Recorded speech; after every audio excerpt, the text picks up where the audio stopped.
Hello everyone, we are team number 9, the hiking store, and this is our payoff matrix. How we have taken these three alternatives is that we have taken three tumblers from our Madam project that have both high and low capacity available on Amazon or other websites, and so these are our alternatives. When people go for long treks, they prefer high capacity tumblers, and when they go for short treks, they prefer low capacity tumblers.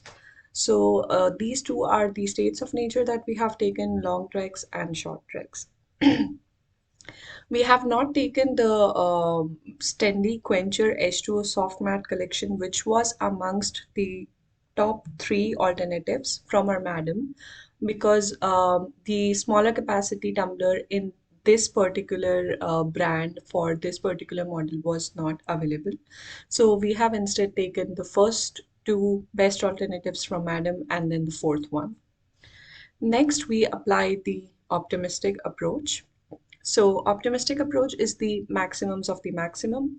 We have first taken the maximum for long treks and then for short treks.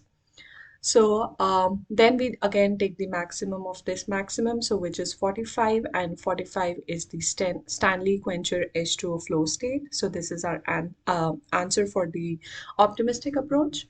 Then we have taken the conservative approach, in which we first find the minimums of for all the alternatives and then we find the maximum from those minimums. So our answer for the conservative approach is the Stanley Ice Flow stainless steel tumbler. And then for Minimax regret, we have first calculated the regret values, and then we have taken the maximum of those regret values and then the minimum of that. So the answer for our Minimax regret is all around tumbler. And we can see that we have different answers for all three approaches. Next is our decision tree. For decision tree, we can see that the best decision is our all-around travel tumbler. Decision tree has automatically provided the probabilities for these two states as 0.5. After that, we calculate expected value. So for expected value, we have taken the probability of 0.65 for long treks and 0.35 for short treks. Two of our team members are actually very fond of trekking, so we decided that, they told me that they prefer going for long treks rather than short treks. So that is how we have taken the probabilities for long treks and short treks. So as per the expected value approach, after applying the sum product formula, we found that the highest expected value is for Stanley Quencher, which is our answer for expected value approach. Then, if perfect information were available, we would choose the decision alternative with the highest expected payoff for each state of nature. So we can see that for long trek, the highest value is 45, and for short treks, the highest value is 30. So for long treks, the optimal solution is the Stanley Quencher, and for short treks, the optimal solution is Stanley Ice Flow. Next, we calculate the expected value with perfect information.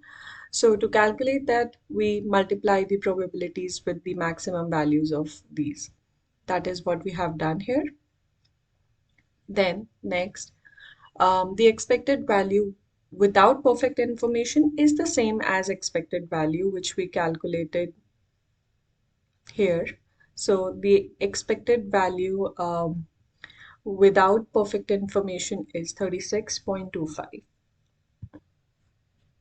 So now we calculate the expected value of perfect information. We subtract the expected value with perfect information and expected value without perfect information. The expected value of perfect information for our payoff matrix is 3.5. Next we perform the sensitivity analysis. We have taken p-values from 0.1 to 1, and then we have calculated our expected values by substituting these values, and we have three intersections. You can see that this is where our gray and orange line intersects, then this is where our orange and blue line intersects, and finally then blue and gray line intersects. So uh, we have um,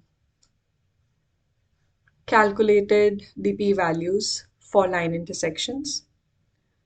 This is the p-value for when we equated the line intersections or the equations for Stanley quencher and Stanley ice flow. And similarly, these are the other equations.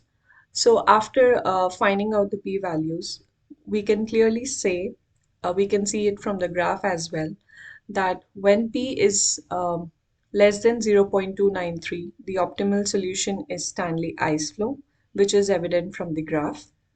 Then when p is between 0.293 and 0.6115, the optimal solution is all around, which is evident again from the graph.